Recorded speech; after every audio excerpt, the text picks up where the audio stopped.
Hello all my dear friends, welcome back to our channel. तो आज की इस वीडियो में हम पॉक्सो अधिनियम का जो 2020 है, आप बोल रहे थे संशोधन का, उसे कर लेते हैं। 2 वीडियो में ये कंप्लीट हो जाएगा। तो आज की एक वीडियो ले लेंगे हम और कल की और एक वीडियो ले लेंगे। तो स्टार्ट कर देते हैं हम। देखिए, केंद्रीय सरकार लैंगिक अपराधों से बालकों का संरक्षण अधिनियम 2012, जो पहला पॉक्सो वाला था वो 2012 का अधिनियम था, तो उसकी बात कर रहा है। तो ये जो संशोधन हुए हैं ये किसके तहत किए गए हैं ये बात कर रहा है। ये क्वेश्चन भी आ सकता है। तो देखिए, 2012 का जो अधिनियम पॉक्सो वाला है, उसकी जो धारा 45 दी हुई है, उसके द्वारा जो हमें शक्तियां दी गई हैं, तब ये एडिशन किए गए हैं, ये नियम बनाती है। ठीक है, तो देख लेते हैं क्या क्या नियम बनाए हैं। पहले में बोला गया है संक्षिप्त नाम और प्रारंभ। संशोधन में अब देखिए, सबसे पहले तो उसका संक्षिप्त नाम ही बताते हैं, धारा 1 जो होती है। तो 2020 की जो संशोधन अधिनियम है, संशोधन है पॉक्सो का, उसका नाम क्या होगा? लैंगिक अपराधों से बालकों का संरक्षण अधिनियम 2020। बस 2012 की जगह क्या आ जाएगा? 2020। सेकंड में बोला गया है ये नियम राजपत्र में उनके प्रकाशन की तारीख से प्रवर्त होंगे, यानी जो भी गजट्स होगा उसमें जो भी डेट लिखी जाएगी उसकी तारीख से प्रवर्त होंगे, ये बात इसमें बोली गई है। यही इंग्लिश वाले देख लीजिए कि in the exercise of powers conferred by section 45 of the protection of children from sexual offence act 2012, यानी 2012 पॉक्सो का जो ये हमारी 32 ऑफ, एक मिनट, हाँ, तो जो सेशन 45 है, सेशन 45 है 2012 का पॉक्सो का, उसके तहत हमें क्या दी गई हैं? ये शक्तियाँ दी गई हैं, जिसके ये जो एडिशन किए गए हैं, ये पॉक्सो 2012 के 45 जो धारा है उसके द्वारा की गए हैं। फर्स्ट में बोला गया है short title and commencement. These rule may be called the protection of children from sexual offence 2020। इसको हम क्या बोलेंगे? Protection of children from sexual offence rules 2020 बोलेंगे इसको।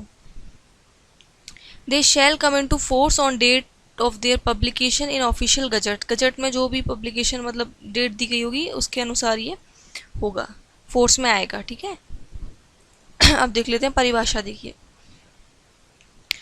परिभाषा भी पढ़ना ज़रूरी है क्योंकि हम देख चुके हैं प्रैक्टिस सेट में परिभाषाओं से भी काफ़ी क्वेश्चन पूछे गए हैं कि बालक जो शब्द है वो किस में डिफाइन किया गया है। इनफैक्ट ये भी पूछ लिया गया है कि क में किया गया है, ख में किया गया है। तो ये सब पढ़ना ज़रूरी है, तो अब पढ़ लेते हैं हम लोग। बोला गया है इन नियमों में जब तक कि संदर्भ में अन्यथा अपेक्षित ना हो। क में क्या बोला गया है? अधिनियम शब्द को डिफाइन किया गया है। देखिए, अधिनियम से लैंगिक अपराधों से संरक्षण अधिनियम 2012, यानी पॉक्सो 2012 का 32 जो है अभिप्रेत है। अधिनियम का अर्थ किससे लगाया जाएगा? जो पॉक्सो हमने पढ़ा है 2012 का, उसकी जो धारा 32 होगी उससे अभिप्रेत है, उससे मतलब लगाया जाएगा। ठीक है, अब देखिए ख में क्या बोला गया है?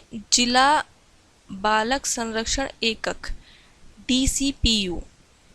DCPU हमारा है, डिस्ट्रिक्ट हो जाएगा, चाइल्ड हो जाएगा, प्रोटेक्शन हो जाएगा, यू से यूनिट जो भी होगा ये हम आगे देख लेंगे अभी इंग्लिश वालों के लिए। ठीक है, तो जिला बालक संरक्षण एकक से किशोर न्याय, यानी किशोर न्याय मतलब किशोर न्याय बताया गया है बालकों की देखरेख और संरक्षण अधिनियम 2015। ठीक है, ये अधिनियम 2015 एक अलग अधिनियम है किशोर न्याय वाला।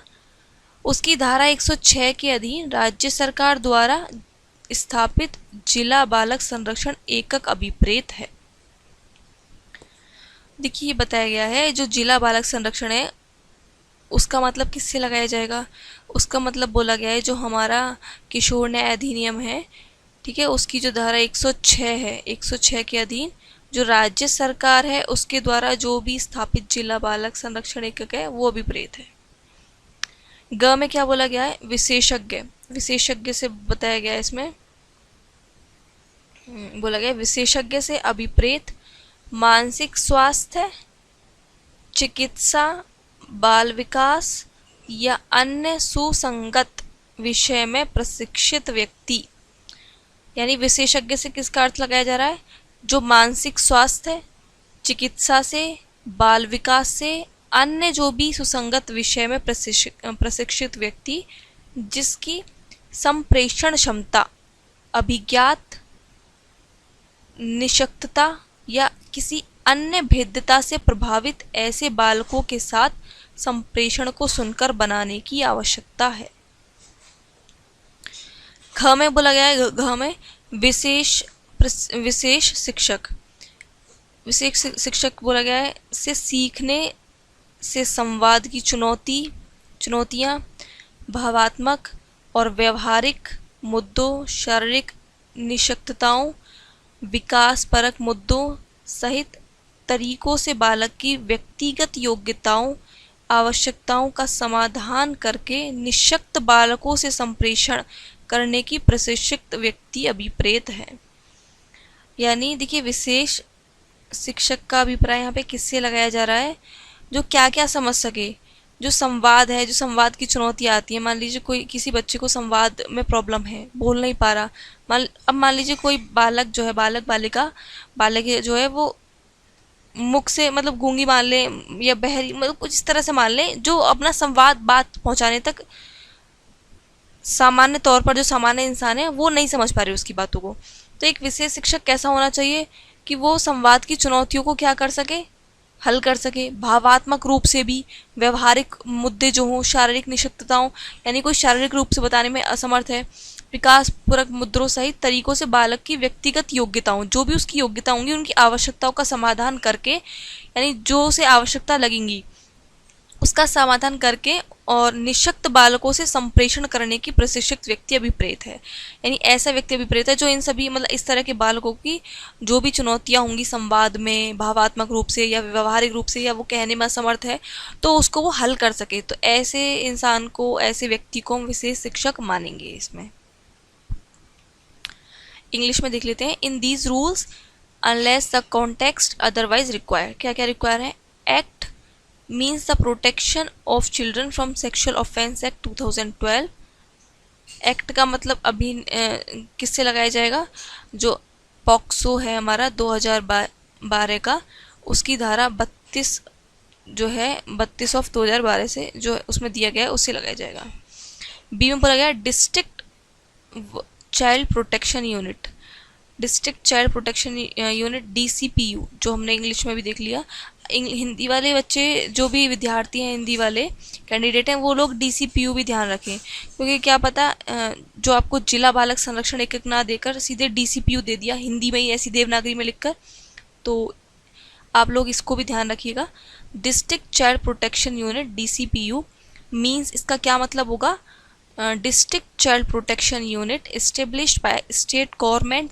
ये स्टेट गवर्नमेंट के द्वारा एस्टेब्लिश की गई है अंडर सेशन 106 के द्वारा, वो भी जुवेनाइल जस्टिस की, जो जुवेनाइल जस्टिस की जो धारा 106 है सेशन, उसके द्वारा ये इस्टेब्लिश की गई है। ठीक है, care and protection of children act 2015 का जो है हमारा। जुवेनाइल जस्टिस कौन सा है? 2015 का। अब देखिए, एक्सपर्ट किसे मानेंगे हम? एक्सपर्ट बोला गया है means a person trend in mental health, जो किस में ट्रेंड हो? मेंटल हेल्थ में, मेडिसिन में ट्रेंड हो, वो चाइल्ड डेवलपमेंट में और अदर रेलिवेंट डिसिप्लिन, और इसी तरह के जो रेलिवेंट डिसिप्लिन है उनमें, who may be required to facilitate communication with a child whose ability to communicate has been affected by trauma, disability or any other vulnerability। Expert हम एक तरीके से इसको मानेंगे जो मेंटल हेल्थ में, मेडिसिन में, चाइल्ड डेवलपमेंट में और जो थोड़ा कम्युनिकेशन में और कम्युनिकेट ट्रॉमा, यानी कुछ इस तरह की कोई ट्रॉमा है, डिसेबिलिटी है, तो उस तरह का वो कम्युनिकेट कर सके, उसको हम यहाँ पर एक्सपर्ट मानेंगे। डी में बोला गया है स्पेशल एजुकेटर। स्पेशल एजुकेटर हम लोग किसे मानेंगे? Means a person trend in communication with children with disabilities in a way that address the child's individual abilities and needs, which includes challenges with learning and communication, emotional, behavioral issues, physical disabilities, developmental issues। बोला गया है special educator जो है, हम एक ऐसे person, train person को मानेंगे जो कम्युनिकेशन कर सके ऐसे बच्चों के साथ जिसमें डिसेबिलिटीज़ हैं। कैसी कैसी डिसेबिलिटीज़ हैं? या जो बच्चा है उसको इंडिविजुअल एबिलिटीज़, उसको कुछ नीड है, देख लेते हैं। देखिए यहाँ पे लर्निंग, देखिए इमोशनली बिहेवियरली इश्यूज़ है, फिजिकल डिसेबिलिटीज़ है, डेवलपमेंटल इश्यूज़ हैं, इस तरह के चैलेंजेस हैं। और तो उसके लिए हमें क्या है, मतलब आम जो व्यक्ति है उसको नहीं समझ सकता उस बच्चे की परेशानी को जो वो कम्युनिकेशन कर रहा है, तो उसके लिए एक स्पेशल एजुकेटर की ज़रूरत होगी। तो उसको हम स्पेशल एजुकेटर मानेंगे जो इन सभी जो ये सभी मुद्दे दे रखे हैं इन सभी पर क्या कर सके, इन्हें समझ सकें। ठीक है, अब जो नेक्स्ट है हमारा एक्सप्लेनेशन देख रखी है, देखिए इसकी for the purpose of this clause, यानी इस जो क्लॉज दी गई है इसका क्या पर्पज है। The expression disabilities shall carry the same meaning as defined in clause S of section 2 of Right Persons with Disabilities Act 2016। ई में बोला गया है person familiar with the manner of communication of child means a parent और family member. और एक minute, इसके स्पष्टीकरण को पहले हिंदी में पढ़ लेते हैं फिर इंग्लिश में पढ़ लेंगे, इससे मैं भी अच्छी तरह से आपको समझा पाऊंगी। ठीक है, ठीक है, पहले हिंदी में पढ़ लेते हैं। इस खंड के प्रयोजन के लिए निशक्तता पद का वही अर्थ होगा जैसे दिव्यांगजन अधिकार अधिनियम 2016 की धारा 2 के खंड ध में परिभाषित किया गया है। स्पष्टीकरण में देखिए एक्सप्लेनेशन की गई है जो हमने पीछे पढ़े हैं उनके लिए। निशक्तता पद का अर्थ बताया गया है, तो दिव्यांगजन यानी दिव्यांगजन एक तरीके से हाथ पैर से जो थोड़े डिसेबल होते हैं उन लोगों की बोला गया है। तो दिव्यांगजन अधिकार अधिनियम 2006, ये तो हमें आपके सिलेबस में दिया नहीं है, ठीक है, इसने बोल दिया है, लेकिन तो 2000 इसमें जो 6 निशक्तता शब्द दिया गया है, वर्णन किया गया है, वही यहाँ पे शब्द लगाया जाएगा निशक्तता से। अब ड में बोला गया बालक के संप्रेषण जो है, संप्रेषण के तरीके से परिचित व्यक्ति का अर्थ है। यहाँ पर बालक के संप्रेषण के तरीके से परिचित व्यक्ति का अर्थ बताया गया है। अब कौन से परिचित व्यक्ति, देखिए बालक के माता पिता या परिवार का सदस्य, बालक के साझा परिवार का सदस्य होगा, या कोई भी व्यक्ति जिसमें बालक विश्वास और भरोसा रखता है, जो उस बालक के संप्रेषण के विशिष्ट तरीके से परिचित है, जिनकी उपस्थिति बालक के साथ अधिक प्रभावी संप्रेषण के लिए आवश्यक होती है या हो सकती है। बोला गया है बालक के संप्रेषण के तरीके से परिचित व्यक्ति, परिचित व्यक्ति का अर्थ लगाया जाएगा जो भी बालक का या तो पालन पोषण जिसने किया है या उसका कोई रिलेटिव है या जिस पर बालक को भरोसा है, उससे लगाया जाएगा। ठीक है, परिचित व्यक्ति से अर्थ।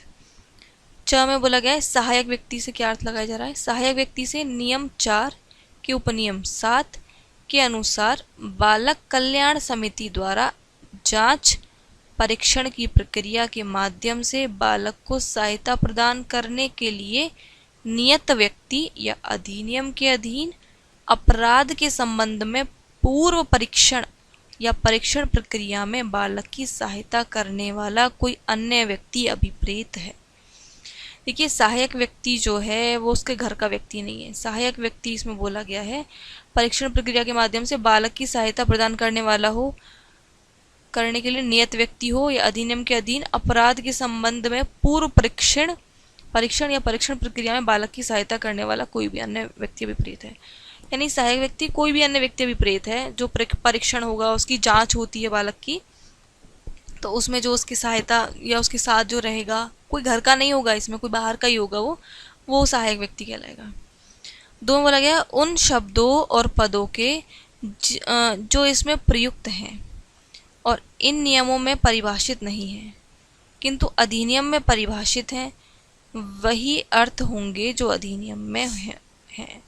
यानी देखिए word expression used and not defined in these rule but definite in the act shall have the meaning respectively assigned in. देखिए जो 2012 के अधिनियम में हमें दिए गए हैं वो या तो जो शब्द इसमें डिफाइन किए गए हैं वो उनका अर्थ है, ठीक है, वो भी प्रयुक्त होंगे, और जो नहीं दिए, जो परिभाषित नहीं किए, वो 2012 के अधिनियम में जो दिए गए वही होंगे, वो उन्हीं शब्दों का अर्थ होगा। अब देख लेते हैं इंग्लिश में, अब अच्छे समझ में आ जाएगा आपको भी। For the purpose of clause, देखिए purpose of this clause the expression disabilities, यानी डिसेबिलिटीज को डिफाइन किया गया है। Shall carry the same meaning, यानी डिसेबिलिटीज का वही मीनिंग होगा जो हमें right of person with disability act 2006 में दिया गया है, वही अर्थ इसका यहाँ पर निकाला जाएगा डिसेबिलिटीज़ का। ई में बोला गया है person familiar with the manner of communication of child, इसका अर्थ बताया गया है यहाँ पे, ठीक है। मीन्स अ पेरेंट और फैमिली, जो पर्सन फेमिलियर है, फेमिलियर पर्सन किसे माना जाएगा, या तो जो बच्चे के पेरेंट हैं उसको, या कोई फैमिली मेम्बर है चाइल्ड का उसको, या और अ मेंबर ऑफ, या फिर कोई ऐसा मेंबर जिससे जो चाइल्ड है वो सारी बातें शेयर करता है, और any person in home the child repossess trust and confidence, who is familiar with that child's unique manner of communication and whose presence may be required conducive to more effective communication with the child। सीधे सीधे बात यह है, person familiar में जो भी बच्चे की फैमिली में पर्सन होगा या जिसके साथ बच्चे का अच्छा संबंध है वो अपनी बातें शेयर करता है, और जो उसको क्या माना जाएगा, फेमिलियर पर्सन माना जाएगा, ठीक। सपोर्ट पर्सन किसे माना जाएगा, जो भी सपोर्ट पर्सन में means a person assigned by child welfare committee, यानी जो चाइल्ड वेलफेयर कमेटी असाइन करेगी अकॉर्डेंस विद सब क्लॉज 7 के द्वारा, रूल 4 के द्वारा, assistance to child through the, जो यानी इन्वेस्टिगेशन के दौरान या ट्रायल के दौरान जो उस बच्चे के साथ रहेगा, बालिका या बालिका के साथ रहेगा पर्सन, उसको ही हम लोग क्या मानेंगे, उसको ही हम सपोर्ट पर्सन मानेंगे। इन्वेस्टिगेशन के दौरान कोई ना कोई तो रहेगा भी बालक के साथ, उसको ही सपोर्ट पर्सन मानेंगे, ये बोला गया है इसमें। थर्ड में देख लेते हैं, बोला है जानकारी का सर्जन और क्षमता का निर्माण। फर्स्ट में बोला गया है केंद्रीय सरकार या जैसे भी मामला हो, राज्य सरकार बालकों के लिए व्यक्तिगत सुरक्षा के विभिन्न पहलुओं की जानकारी देते हुए आयु अनुकूल शैक्षिक सामग्री और पाठ्यक्रम तैयार करेगी, जिसमें निम्नलिखित शामिल हैं। क्या क्या शामिल हैं, यानी कुछ बातें शामिल करी गई हैं केंद्र सरकार ने और राज्य सरकार बालकों के लिए व्यक्तिगत सुरक्षा के लिए, यानी जो बालक हैं उनकी सुरक्षा के लिए उनकी आयु के अनुसार कुछ शैक्षिक सामग्री, यानी उनके सिलेबस में कुछ इस तरह की सामग्रियाँ ऐड करेगी जो उनके पाठ्यक्रम के लिए, मतलब उनके हित के लिए सही होंगे। जैसे कि फर्स्ट में बोला गया है उनकी शारीरिक और आभासी पहचान की सुरक्षा और भावात्मक और मानसिक भलाई की रक्षा के लिए उपाय। सेकंड में लैंगिक अपराधों से निवारण और संरक्षण। थर्ड में चाइल्ड हेल्पलाइन 1098 नंबर है, उस सेवा सहित रिपोर्टिंग तंत्र बताने के लिए।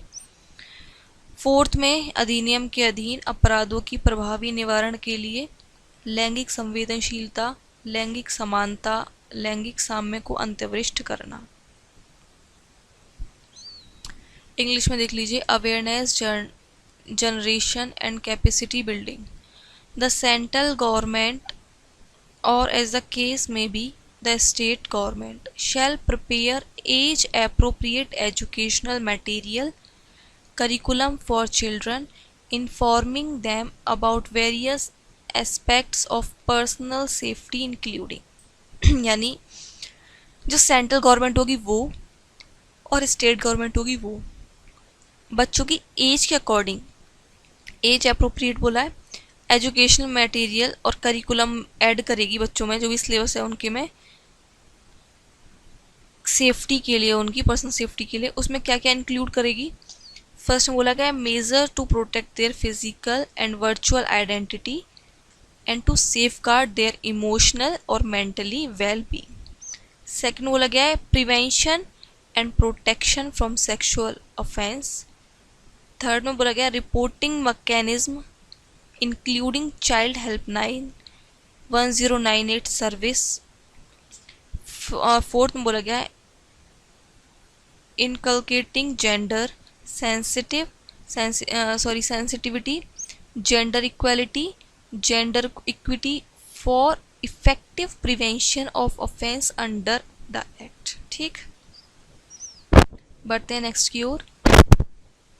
अब जो हमारा तीसरा है उसी का ये दूसरा जो है थर्ड हमने पढ़ा है, उसी का सेकंड पार्ट सेकंड में बोला गया है ये कि सभी सार्वजनिक स्थान कौन कौन से हो सकते हैं? पंचायत भवन, सामुदायिक केंद्रों, स्कूलों और महाविद्यालयों, बस टर्मिनलों, रेलवे स्टेशनों, सभा स्थलों, हवाई अड्डों, टैक्सी स्टैंडों, सब बता दिए इसने, सिनेमा हॉल और अन्य ऐसे प्रमुख स्थान। अन्य में सभी आ गए फिर ऐसे पर संबंधित सरकारों द्वारा उपयुक्त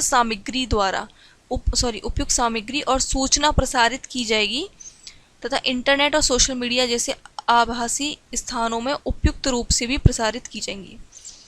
तो बोला गया है सुइटेबल मटेरियल एंड इंफॉर्मेशन में बी डिसिमिनेटेड बाय रेस्पेक्टिव गवर्नमेंट, जितने भी पब्लिक प्लेस हैं आपके, ठीक है, पंचायत, कम्युनिटी सेंटर, उन सभी में ये सूचनाएं दी जाएंगी। आप देख लीजिएगा, सोशल मीडिया, इंटरनेट, ठीक, स्टैंड, सिनेमा हॉल।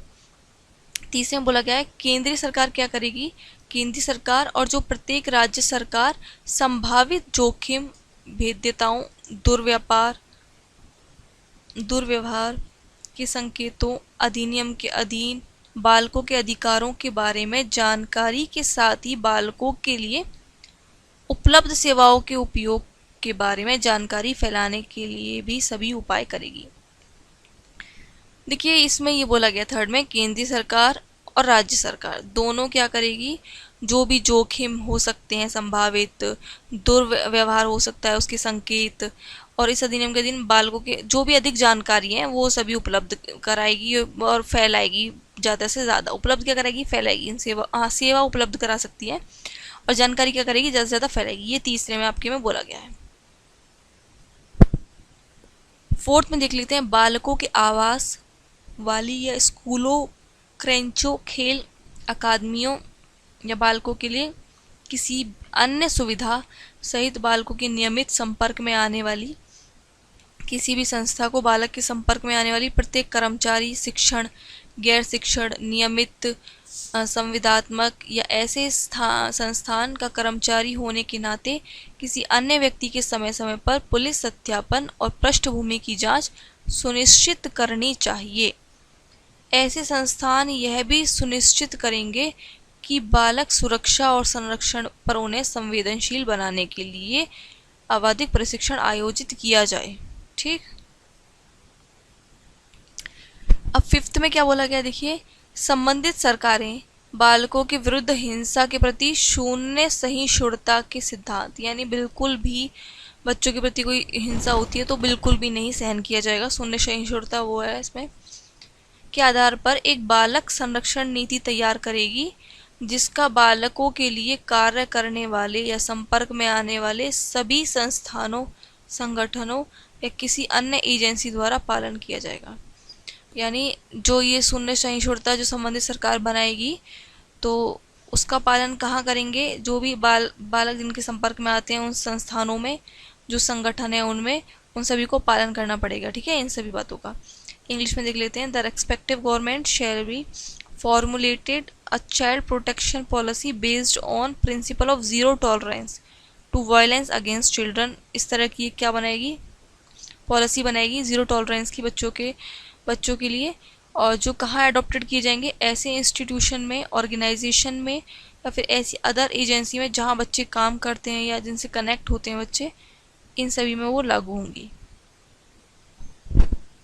इसके बाद सिक्स्थ है हमारा, केंद्रीय सरकार और प्रत्येक राज्य सरकार बालकों के संपर्क में आने वाली सभी व्यक्ति को, चाहे वे नियमित हो, यानी जो केंद्रीय सरकार है और राज्य सरकार है, बालक जिसके संपर्क में आते हैं वो व्यक्ति हो या फिर वो या तो नियमित हो या संविदात्मक हो, समय समय पर बालक सुरक्षा और संरक्षण के बारे में जागरूक करने, अधिनियम के अधीन उनकी जिम्मेदारी के बारे में शिक्षित करने के अभिविन्यास कार्यक्रम, संवेदीकरण कार्यशालाएं, पुनर्चाएँ पाठ्यक्रम सहित प्रशिक्षण प्रदान करेगी। पुलिस कर्मियों और फॉरेंसिक विशेषज्ञों की संबंधित भूमिकाओं में उनकी क्षमता के निर्माण हेतु नियमित आधार पर अभिविन्यास कार्यक्रम और गहन पाठ्यक्रम भी आयोजित किए जा सकेंगे। ये आपका थर्ड यहाँ तक क्या हो चुका है? कंप्लीट हो चुका है। अब इसके बाद हमारा फोर्थ आ रहा है। फोर्थ देख लेते हैं, फोर्थ में क्या है देखिए। और अभी तक अगर आपने वीडियो लाइक नहीं करी तो वीडियो को लाइक कर दीजिएगा वही, और चैनल को सब्सक्राइब ज़रूर कर दीजिएगा अगर बिना आप सब्सक्राइब किए देख रहे हैं, और शेयर भी कर दीजिएगा। ठीक, अब बढ़ते हैं हम नेक्स्ट की ओर। फोर्थ है हमारा बालक की देखभाल और संरक्षण के बारे में प्रक्रिया। क्या बोला क्या है देखिए पहले में। जहाँ किसी व्यक्ति विशेष किशोर पुलिस एकक, इसे इसमें इसके पश्चात ASJPU कहा गया है, ठीक, या स्थानीय पुलिस को अधिनियम की धारा 19 की उपधारा 1 के अधीन बालक सहित किसी भी व्यक्ति की सूचना प्राप्त होती है। ऐसी सूचना क्या है? ऐसी सूचना की रिपोर्ट प्राप्त करने वाली ASGPU या स्थानीय पुलिस रिपोर्ट करने वाली व्यक्ति को तुरंत निम्नलिखित ब्यौरा प्रकट करेगी। देखिए बोला गया है जहाँ किसी विशेष जो किशोर पुलिस एकक है या स्थानीय पुलिस जो कि वो धारा 19 की 1, ठीक है, उपधारा 19 की जो उपधारा 1 है उसके अधीन बालक सहित किसी भी व्यक्ति से सूचना प्राप्त होती है, या ऐसी सूचना की रिपोर्ट प्राप्त करने वाली ASJPU यह स्थानीय पुलिस रिपोर्ट करने वाले व्यक्ति को तुरंत निम्नलिखित ब्यौरा प्रकट करेगी। क्या क्या? अपना नाम, पदनाम, पता, टेलीफोन, सूचना प्राप्त करने वाले अधिकारी के पर्यवेक्षक अधिकारी का नाम, पदन और संपर्क का ब्यौरा।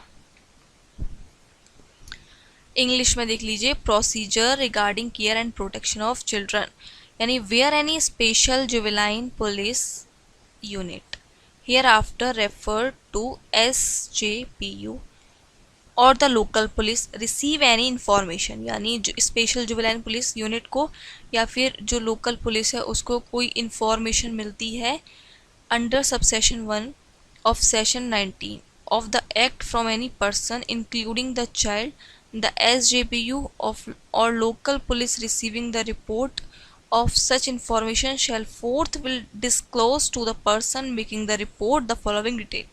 तुरंत वो क्या क्या डिटेल बताएगा?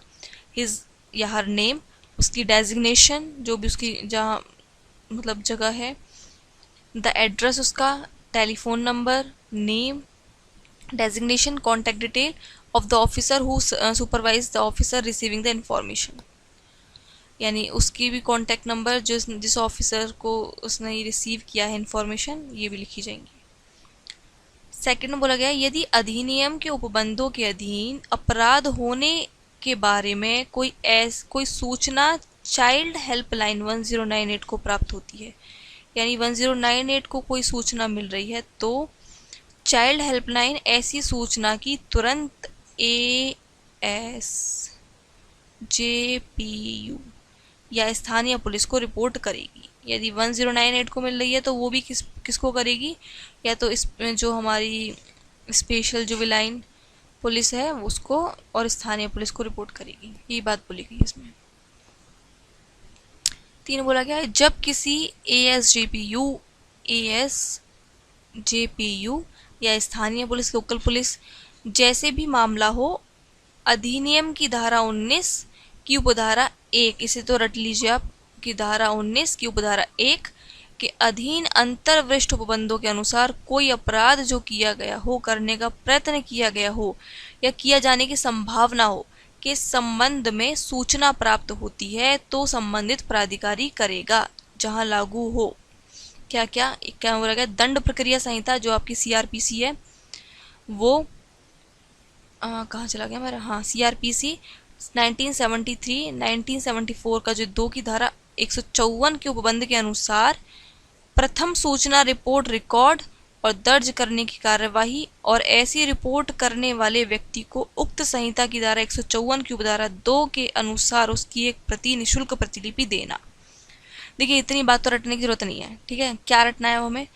पहला तो ये याद करना है यदि ASGPU या जो लोकल पुलिस है उसको कोई भी ऐसी इस तरह का मामला होने की संभावना के लिए कुछ बात पता पड़ती है, मतलब सूचना मिलती है या कोई होता है अपराध इस तरह का, तो क में बोला गया है क्या होगा? तो वो रिपोर्ट लिखकर एक प्रतिलिपि किसको देंगे? एक प्रतिलिपि निःशुल्क प्रतिलिपि देना, एक निःशुल्क प्रतिलिपि रिपोर्ट तैयार करेंगे। बोला गया है व्यक्ति को उक्त धारा 154 की उपधारा 2 के अधीन ये प्रतिलिपि अनुसार उसकी एक प्रतिलिपि निःशुल्क देंगे उसको। ठीक है, ये बातें बोली गई हैं, इसमें बाकी ज़्यादा रटने की कोई ज़रूरत नहीं है।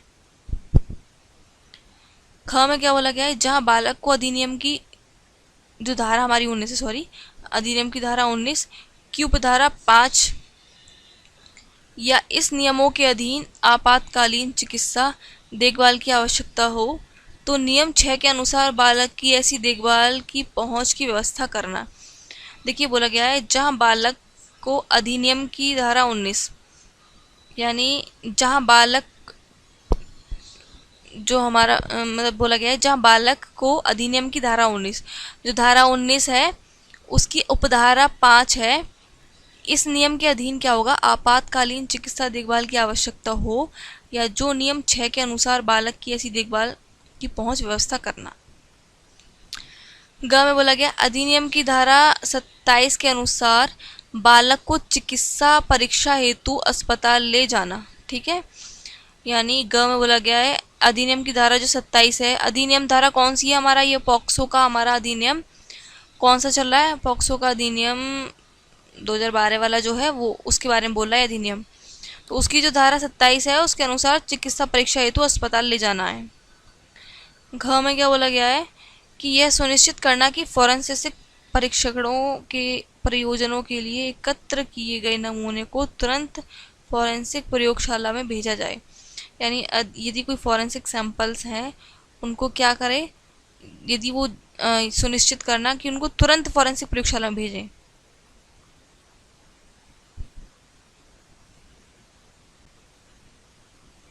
अब देखिए डा में क्या बोला गया है, बालक और बालक के माता पिता या संरक्षक या कोई ऐसा अन्य व्यक्ति जिस पर बालक को भरोसा विश्वास है को परामर्श सहित सहायक सेवाओं की उपलब्धता की सूचना देना और इन सेवाओं को अनुतोष प्रदान करने वाले लोगों से संपर्क करने में उनकी सहायता करना। में बोला गया बालक और बालक के माता पिता या संरक्षक होंगे या कोई अन्य व्यक्ति जिस पर बालक को भरोसा विश्वास हो। अधिनियम की धारा वही अधिनियम आप समझ जाइएगा, 2012 वाला अधिनियम चल रहा है। धारा 40 के अनुसार बालक के विधिक सलाह और वकील के अधिकार तथा वकील द्वारा प्रतिनिधित्व किए जाने के अधिकार के बारे में सूचित करना। फोर्थ में देख लेते हैं, फोर्थ में क्या है, जहां ASJPU, ठीक है, स्पेशल वो जो विलायन पुलिस ऑफिस जो है उसकी बात कर रहा है ये, या लोकल पुलिस को अधिनियम की धारा 19 की उपधारा 1 के अधीन सूचना प्राप्त होती है कि उसे यह युक्त आशंका है कि अपराध बालक के या उसके साझे घर में रहने वाले व्यक्ति द्वारा किया गया है, यानी कोई बाहर वाला व्यक्ति नहीं है, घर वाला व्यक्ति है, या प्रयत्न किया गया है या किया जाने की संभावना भी है, या बालक किसी बाल देखरेख संस्थान में, बाल देखरेख संस्थान होती है ना उनमें भी है, या माता पिता के बिना रह रहा है, या बालक बेघर या माता पिता के बिना पाया जाता है, तो संबंधित ASGPU जो होगी या लोकल पुलिस होगी, ऐसी रिपोर्ट प्राप्त होने के 24 घंटे के भीतर क्या होगा, बालक को संबंधित बालक कल्याण समिति के समक्ष लिखित कारणों में कि बालक को अधिनियम की धारा 19 की उपधारा 5 के अधीन देखभाल और सुरक्षा की अपेक्षा है, CWC जो है द्वारा विस्तृत आकलन के अनुरोधों सहित प्रस्तुत करेगी। ठीक है ना, ये पूरा लंबा काफ़ी पैराग्राफ हो गया, अभी को मैं पढ़ चुकी हूँ, आप लोग समझ लेना। अभी हमारा 5 है, काफ़ी बड़ी PPT हो गई है ये, इसीलिए मैंने काफ़ी मतलब बीच बीच में से बनाई है, और मैंने इसमें हटाई नहीं है, मतलब सारे नियम ले लिए हैं, सारे जितने भी थे। पहले जो पॉक्सो वाले अधिनियम थे उसमें मैंने कुछ हटा दिए थे, मतलब कुछ मेन रखे थे। तो कुछ लोग पूछ रहे थे कि कैंडिडेट्स हैं कि मैम इसमें कुछ है नहीं, तो वो हटा दिए गए हैं, या फिर उनमें कुछ मुझे इतना खास लगा नहीं इसलिए मैंने वो हटा दिए थे, लेकिन इसमें सारे ले लिए हैं तो थोड़ी ये लेंदी भी हो गई ये वीडियो। ठीक है, उपनियम 3 के अधीन अब हम पढ़ लेते हैं। उपनियम 3 के अधीन कोई रिपोर्ट प्राप्त होने पर संबंधित CWC किशोर न्याय अधिनियम 2015 की उपधारा जो ये 31 की उपधारा 1 के अधीन अपनी शक्तियों के अनुसार 3 दिनों के भीतर या स्वयं या किसी सामाजिक कार्यकर्ता की सहायता से यह निर्धारित करेगा कि क्या बालक को बालक के परिवार, साझा घर की अभिरक्षा से बाहर निकालना, बालक गृह, आश्रय गृह में रखा जाना आवश्यक है। अब देखिए इसमें ये बोला गया है जो CWC किशोर न्याय अधिनियम है वो ये सुनिश्चित करेगा कि बालक को मतलब 3 दिन के भीतर या तो 3 दिन के भीतर या स्वयं या किसी सामाजिक कार्यकर्ता की सहायता से उसको उस जगह से निकालें, यानी है ना, ये बात बोली गई है उनसे। अब ये हमारा 6th है। 6 में देख लेते हैं क्या बोला गया है। उपनियम 4 के अधीन निर्धारण करते समय CWC निम्नलिखित, देखिए जब विचारों के संबंध में बालक के सर्वोत्तम हितों के साथ मामले पर बालक द्वारा व्यक्त की गई किसी प्राथमिक या राय पर ध्यान में रखेगा। तो जो CWC है वो क्या क्या बातें ध्यान में रखेगा, ये बातें इसमें बोली गई हैं। पहले बोला गया है माता पिता या दोनों में से एक या कोई अन्य व्यक्ति जिस पर बालक को भरोसा या विश्वास है, वो बालक को चिकित्सा जरूरतों, परामर्शों सहित तत्काल देखभाल और संरक्षण आवश्यकता को प्रदान करने की क्षमता, ठीक है। दूसरे बोला गया बालक के माता पिता या परिवार या विस्तारित परिवार की देखभाल में रहने या उनके साथ संबंध बनाए रखने की आवश्यकता। थर्ड में बोला गया है बालक की उम्र, परिपक्वता का स्तर, लिंग, सामाजिक आर्थिक पृष्ठभूमि, बालक की निशक्तता यदि कोई हो तो, कोई पुरानी बीमारी जिससे बालक पीड़ित हो सकता है, बालक या बालक के परिवार के सदस्य सहित पारिवारिक हिंसा का कोई इतिहास हो, वो कोई अन्य सुसंगत कारक जो बालक के सर्वोत्तम हितों पर असर डाल सकते हैं। परंतु ऐसे निर्धारण करने से पूर्व इस तरह की जांच की जाएगी कि बालक को अनावश्यक रूप से कोई चोट या असुविधा ना हो। यही बातें इंग्लिश में बोली गई हैं, आप सभी स्वयं पढ़ लेना इनको। भाई मैं PPT दे दूंगी क्योंकि बहुत ज़्यादा टाइम हो जाएगा, जल्दी से हमें कंप्लीट करनी है अपनी। 7 में बोला गया है बालक और बालक के माता पिता या संरक्षक या कोई अन्य व्यक्ति जिस पर बालक को भरोसा या विश्वास हो उसके साथ बालक रह रहा है जो ऐसे निर्धारण से प्रभावित होता है को सूचित किया जाएगा कि ऐसे निर्धारण पर विचार किया जा सके।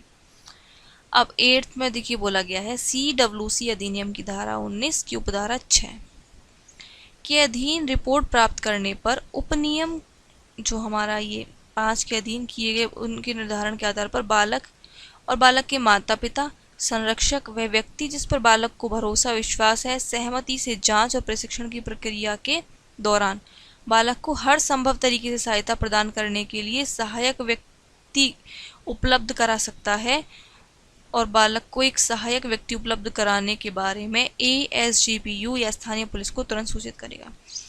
ये बोला गया है कि देखिए जब जांच या प्रशिक्षण हो तो जो भी बालक से संबंधित हो, इस पर भरोसा हो, माता पिता हो या कोई भी ऐसा व्यक्ति हो जिसे बालक चाहता है कि प्रशिक्षण के दौरान ये मेरे साथ रहे जांच के दौरान, तो जो CWC है वो ASGPU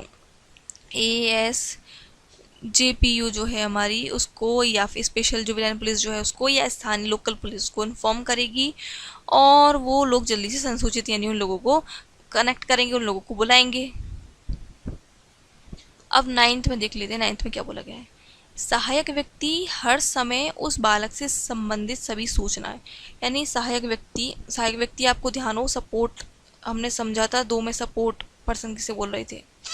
तो जो सहायक व्यक्ति है वो हर समय बालक से संबंधित सभी सूचनाओं को और जिन तक उसकी पहुंच है गोपनीयता बनाए रखेगा।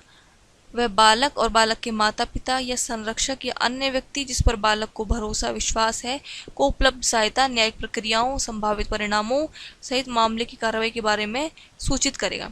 सहायक व्यक्ति वो था जो आपको ध्यान हो, मतलब ये कोई घर का पर्सन नहीं था, सहायक व्यक्ति जो बाहर का पर्सन था जो उसके दौरान बच्चे के साथ रहेगा, जो प्रशिक्षण वगैरह जो भी होंगे, जांच वगैरह होंगे, तो वो गोपनीयता बनाए रखेगा, किसी को नहीं बात बताएगा और जो इन्फॉर्मेशन उसके माता पिता को ज़रूरत है वो सभी बातें वो इन्फॉर्म करेगा। ये बातें उसमें बोली गई हैं। और सहायक व्यक्ति जो होगा वो बालक को न्यायिक प्रक्रिया में सहायक व्यक्ति की भूमिका के बारे में संसूचित करेगा और सुनिश्चित करेगा कि अभियुक्त के संबंध में बालक की सुरक्षा के बारे में बालक को होने वाली सभी चिंताओं और सहायक व्यक्ति द्वारा बालक की गवाही देने के तरीके से संबंधित अधिकारी को सूचित किया जाएगा।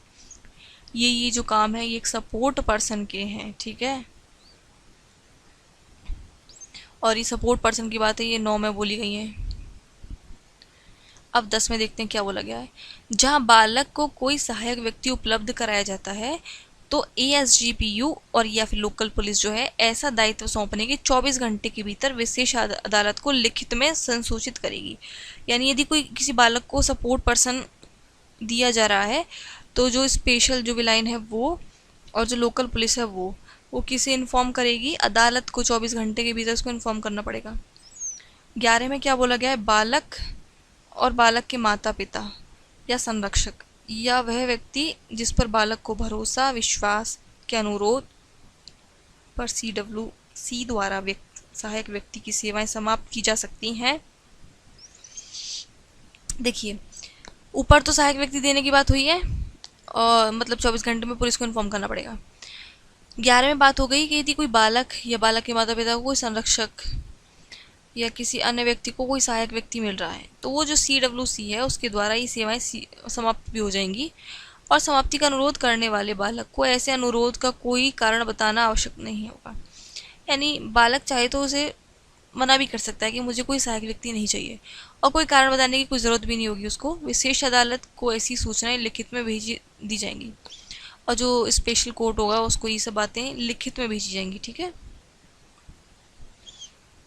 12 में बोला गया है CWC जांच के पूरा होने तक सहायक व्यक्ति के शारीरिक भावात्मक मानसिक स्वास्थ्य पर केंद्रित पारिवारिक स्थिति आघात से बचाव की दिशा में प्रगति सहित बालक की स्थिति और देखभाल के संबंध में मासिक रिपोर्ट मांगेगा। मनोवैज्ञानिक देखभाल परामर्श सहित बालक को आवश्यकता आधारित निरंतर चिकित्सा सहायता सुनिश्चित करने के लिए सहायक व्यक्ति के समन्वय से चिकित्सा देखभाल सुविधा के साथ संलग्न करेगा और बालक की शिक्षा को पुनः चालू करना या जारी रखना या अपेक्षित होने पर बालक को नए स्कूल में शिफ्ट करना सुनिश्चित करेगा। अब जो हमारा 13 है उसमें बोला गया है बालक और बालक के माता पिता या संरक्षक या अन्य व्यक्ति जिसमें बालक को भरोसा है विश्वास है सहायक व्यक्ति नियुक्त किए जाने पर ऐसे व्यक्ति को क्या करेगा, अभियुक्त की गिरफ्तारी फाइल आवेदन न्यायालय की अन्य कार्रवाइयां सहित घटनाक्रम के बारे में सूचित करना एएसजीपीयू या स्थानीय पुलिस की जिम्मेदारी होगी। 14 में बोला गया है एएसजीपीयू लोकल पुलिस भी बालक और बालक के माता पिता या संरक्षक या अन्य व्यक्ति जिस पर बालक को भरोसा विश्वास है को अधिनियम तत्समय लागू किसी अन्य विधि के अधीन उपलब्ध उनकी हकदारियों सेवाओं के बारे में प्रारूप के अनुसार सूचित करेगी। यह प्रथम सूचना रिपोर्ट रजिस्ट्रीकृत करने के 24 घंटे के भीतर प्रारूप ख में प्रारंभिक निर्धारण रिपोर्ट को पूरा करेगा और इस CWC को प्रस्तुत करेगी, ठीक।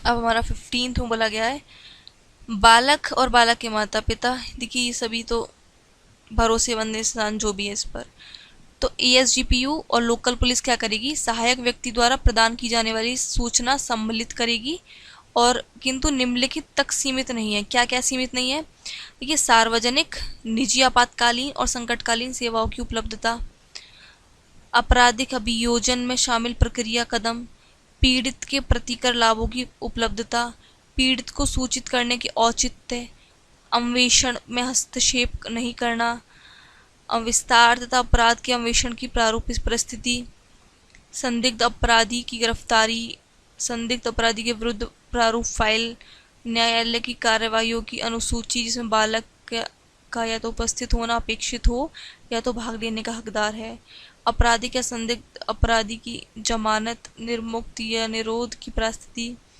प्रशिक्षण के पश्चात अधिमत का प्रतिपादन, अपराधी को अधिरोपित दंडादेश, ये सभी बातें इसमें सम्मिलित करी गई हैं, ठीक है। अब 5 में बोला गया है द्विभाषीय अनुवादक या विशेष शिक्षक, द्विभाषीय इंटरप्रेटर्स ट्रांसलेटर यानी जो दो भाषाएं जानता हो, ट्रांसलेटर जो अनुवाद करना जानता हो, स्पेशल एजुकेटर पीछे हम विशेष शिक्षक के बारे में पढ़कर आए हैं, विशेषज्ञ सहायक व्यक्ति, ठीक है, इन सब के बारे में बात करी गई है। तो क्या होगा, प्रत्येक जिले में DCPU अधिनियम के प्रयोजनों के लिए द्विभाषियों, अनुवादकों, विशेषज्ञों, विशेष शिक्षकों, सहायक व्यक्तियों के नाम, पते, अन्य संपर्क विवरणों का एक रजिस्टर रखेगा और ASGPU स्थानीय पुलिस मजिस्ट्रेट या विशेष न्यायालय को आवश्यक होने पर यह रजिस्टर उपलब्ध कराया जाएगा। ठीक,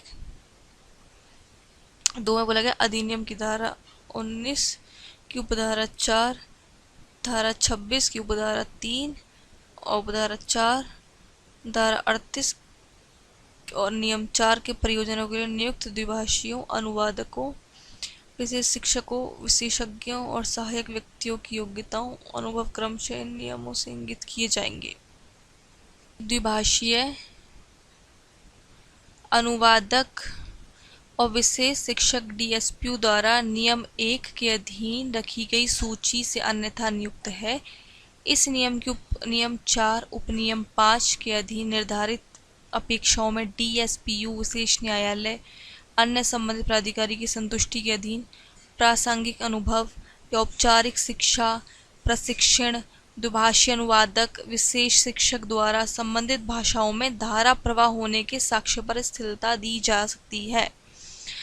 अब अगर पूछा जाए धारा प्राप्त होने पर स्थिरता किसमें दी जाएगी, तो वो ये थर्ड बोला गया है। ठीक है, अब 4 में बोला गया है जो हमारा उपनियम 1 के अधीन नियुक्त द्विभाषीय अनुवादक, स्थिरता यानी एक तरीके से रोक लगाना। ठीक है,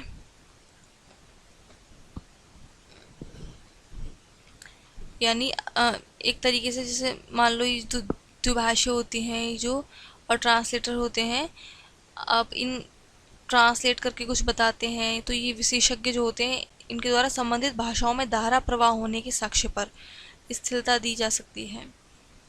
भाषीय अनुवादक बालक द्वारा बोली जाने वाली भाषा, बालक की मातृभाषा या स्कूल में कम से कम प्राथमिक स्कूल स्तर तक शिक्षा का माध्यम होने, द्विभाषीय अनुवादक द्वारा बालक की व्यवसाय वृत्ति या ऐसी भाषा बोलने जाने वाले क्षेत्र में निवास के माध्यम से ऐसी भाषा का ज्ञान प्राप्त होने से साथ साथ राज्य के आधिकारिक भाषा के कार्यात्मक परिचय होना चाहिए। यानी जो ट्रांसलेटर है, अनुवादक है, वो इन सब भाषा को तो जानता ही हो, साथ साथ में उसे राज्य की जो आधिकारिक भाषा है उसकी जो कार्यात्मक उनका भी परिचय उसे होना चाहिए। ये बहुत बातें बोली गई हैं इसमें। उपनियम 1 के अधीन रजिस्टर में प्रविष्ट किए गए संकेतों भाषी दुभाषी विशेष शिक्षकों इनके पुनर्वास परिषद द्वारा मान्यता प्राप्त विश्वविद्यालय मान्यता प्राप्त संस्थान से संकेत भाषा विशेष शिक्षा में विशेषज्ञ के मामले में सुसंगत विषय में प्रासंगिक योग्यता होनी चाहिए। यानी जो भी ये द्विभाषीय हैं, विशेष शिक्षक हैं, विशेषज्ञ हैं, इनके पास कोई ऐसे मान्यता प्राप्त संस्थान होने चाहिए जहाँ ये सब चीज़ें सिखाई जाती हो। तो इनके पास मान्यता प्राप्त क्या होनी चाहिए, डिग्री, एक तरीके से डिग्री होनी चाहिए, एक तरीके से ये बोला गया है इसमें। 6 में क्या बोला गया है, जो सहायक व्यक्ति है, बालक अधिकार या बालक संरक्षण के क्षेत्र में काम करने वाला व्यक्ति, संगठन या बालक की अभिरक्षा करने वाला बालक गृह या आश्रय गृह का अधिकारी DSPU द्वारा नियुक्त व्यक्ति हो सकता है। परंतु इस नियमों की कोई बात बालक या बालक के माता पिता या संरक्षक अन्य व्यक्ति जिस पर बालक को भरोसा विश्वास है को अधिनियम के अधीन कार्रवाई के लिए किसी व्यक्ति का संगठन की सहायता लेने से नहीं रोका जाएगा। देखिए बोला गया है जो सहायक व्यक्ति है वो बालक अधिकार जो संरक्षण आयोग है, जो भी व्यक्ति संगठन, बालक की अभिरक्षा करने वाला बालक गृह, आश्रय गृह के अधिकारी DSP द्वारा नियुक्त हो सकता है वो, यानी वो नियुक्त कर सकते हैं, और लेकिन बालक को संगठन या उसकी सहायता से रोका नहीं जाएगा। 7 बोला गया है जो द्विभाषीय है, ट्रांसलेटर द्विभाषीय, ये जो है हमारे अनुवादक विशेष शिक्षक हैं, विशेषज्ञ हैं, सहयोगी हैं व्यक्ति जिनका नाम उपनियम रजिस्टर में अन्यथा नामांकित है, की सेवाओं के लिए भुगतान राज्य सरकार द्वारा, इनको जो भुगतान दिया जाएगा वो राज्य सरकार द्वारा किशोर न्याय अधिनियम 2015 जो है इसकी धारा, तो आप लोगों के लिए याद रखना है, इनको जो भुगतान दिया जाएगा वो राज्य सरकार द्वारा किशोर अधिनियम 2015 के द्वारा दिया जा रहा है। ठीक है, इससे ज़्यादा कुछ नहीं आ रहा। अब जो 8 है उसमें बोला गया है, इस अधिनियम के अधीन बालक की सहायता के प्रयोजन से नियुक्त किसी द्विभाषीय अनुवादक, विशेष शिक्षक, विशेषज्ञ, सहयोगी व्यक्ति को राज्य सरकार द्वारा विहित फीस का भुगतान किया जाएगा, किंतु जो न्यूनतम मजदूरी अधिनियम 1948 के अधीन एक कुशल कर्मकार के लिए विहित रकम से कम नहीं होगा। ठीक है, कर्मकार यानी एक जो वेजेस हैं 1948 अधिनियम में दी गई हैं उससे कम नहीं आप दे सकते ट्रांसलेटर और इनको। नया बोला गया, अधिनियम की धारा 19 की उपधारा 1 के अधीन सूचना प्राप्त होने के बाद बालक द्वारा किसी भी स्तर पर द्विभाषीय अनुवादक, विशेषज्ञ व्यक्ति के लिंग के बारे में व्यक्त की गई कोई भी प्राथमिकता पर ध्यान रखा जाए और जहां आवश्यक हो बालक के संवाद की सुविधा के लिए ऐसे एक से अधिक व्यक्ति की नियुक्ति की जा सके। यानी जो बच्चे का जेंडर है उसके अकॉर्डिंग ट्रांसलेटर या फिर ये जो हमारे स्पेशल एजुकेटर हैं, एक्सपर्ट्स हैं, उनको रखा जाए, एक से ज़्यादा रखा जाए ताकि बच्चों को सुविधा हो सके अपनी जो भी उसकी प्रॉब्लम है उसे बताने में। 10 में बोला गया है, जो भी हमारे ये द्विभाषीय अनुवादक और विशेषज्ञ होंगे तो अधिनियम के प्रयोजन की सेवाएं प्रदान करने के लिए नियुक्त किया गया है। इन लोगों को बालक के संवाद के तरीके से परिचित व्यक्ति, पूर्वाग्रह रहित, निष्पक्ष होंगे और ये उनके वास्तविक या कथित हित संघर्ष का खुलासा करेंगे बिना किसी लाग लपेट के। दंड प्रक्रिया संहिता CRPC 1973 की धारा 282 के अनुसार पूर्ण और सटीक व्याख्या या अनुवाद प्रस्तुत करेंगे। इनसे अब ये अपेक्षा करी जा रही है कि ये जो भी इंटरप्रेटर और ट्रांसलेटर और स्पेशल एजुकेटर हैं, एक्सपर्ट्स हैं, हमारे सपोर्ट पर्सन हैं, ये सभी एक तरीके से सटीक इन्फॉर्मेशन देंगे, निष्पक्ष देंगे, ये किसी की पक्षता नहीं करेंगे। यहाँ पर ये अपेक्षा की गई है 10 में। 11 में बोला गया है, धारा 38 के अधीन कार्यवाही में विशेष अदालत यह अनिश्चित करेगी, सुनिश्चित होगा यहाँ पर, अभिनिश्चित करेगी कि क्या बालक पर्याप्त रूप से अदालत की भाषा बोलता है और किसी भी द्विभाषीय जो भी हैं ये अनुवादक, हमारे विशेषज्ञ, सहायक व्यक्ति या बालक के संवाद के तरीके से परिचित अन्य व्यक्ति जिसे बालक के साथ संवाद को सुविधाजनक बनाने के लिए नियुक्त किया गया है, किसी हित संघर्ष में शामिल तो नहीं है कहीं वो। ठीक, 12 में बोला गया अब ये अधिनियम के अधीन नियुक्त कोई भी द्विभाषीय अनुवादक गोपनीयता के नियमों से बाध्य होगा। भारतीय साक्ष्य अधिनियम 1872 बोला गया है, देखिए जो भी ये द्विभाषीय, स्पेशल एजुकेटर, ये सभी हैं, ये सभी जो मामले हैं उनको गोपनीय रखेंगे, किसी को नहीं बताएंगे। तो आज की वीडियो इतना ही है। वीडियो काफ़ी लंबी हो गई है। आई होप आपने पूरी वीडियो देखी हो। वीडियो अच्छी लगी हो तो हर बार की तरह लाइक